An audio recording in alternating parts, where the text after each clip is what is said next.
Hey everyone, welcome back to our channel. In today's video, we are diving into a significant decision taken by the Reserve Bank of India.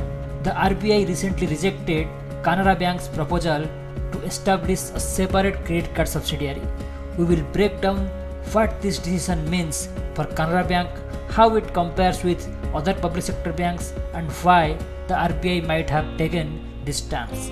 Stay tuned to get the full story and understand the dynamics at play in India's evolving banking landscape. The Reserve Bank of India has rejected Canara Bank's proposal to create a separate subsidiary for its credit card operations. Canara Bank, a Government of India owned bank, had hoped this move would help expand its growing credit card business. Currently, the bank issues credit card directly but wanted to establish a non-banking finance company or NBFC to manage this segment more effectively. Let's understand how do other public sector banks manage their credit card business.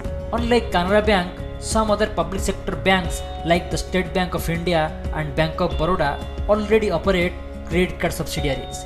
SBI Cards and Payment Services, for example, is one of India's leading credit card issuers, while Bank of Baroda manages its credit card business through Bob Cards. However, NBFC licenses were issued to these two banks many years ago, indicating a potential shift in the RBI's approach for granting such approvals.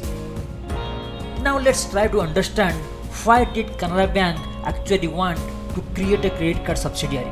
Canara Bank's credit card business has been expanding rapidly, with around 9 lakh credit cards in circulation as of June 2024, a year-on-year growth of 37%. The bank aimed to leverage its large customer base of over 11 crore customers by establishing a dedicated credit card subsidiary to focus more on this growing segment.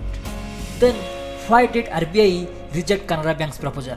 The RBI's rejection appears to be influenced by concerns over the increasing share of unsecured loans in banks' portfolios.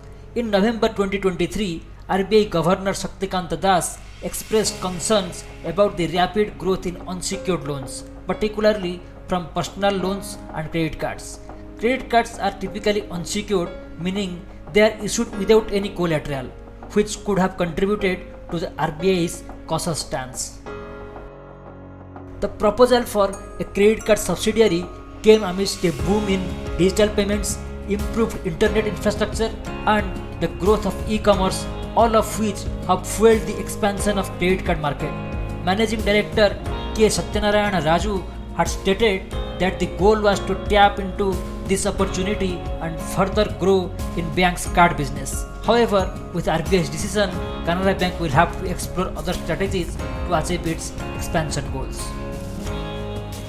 Thank you everyone for watching our video. We hope this video gave you a clearer understanding of RBI's decision to reject Canara Bank's credit card subsidiary proposal and the broader impact on the banking sector. If you found this information useful, please give us a thumbs up and subscribe to our channel for more insights on the latest financial news and updates. Don't forget to hit the bell icon so you never miss an update. We would love to hear your thoughts on this topic, so drop a comment below and let's keep the conversation going. Until next time, stay informed and take care.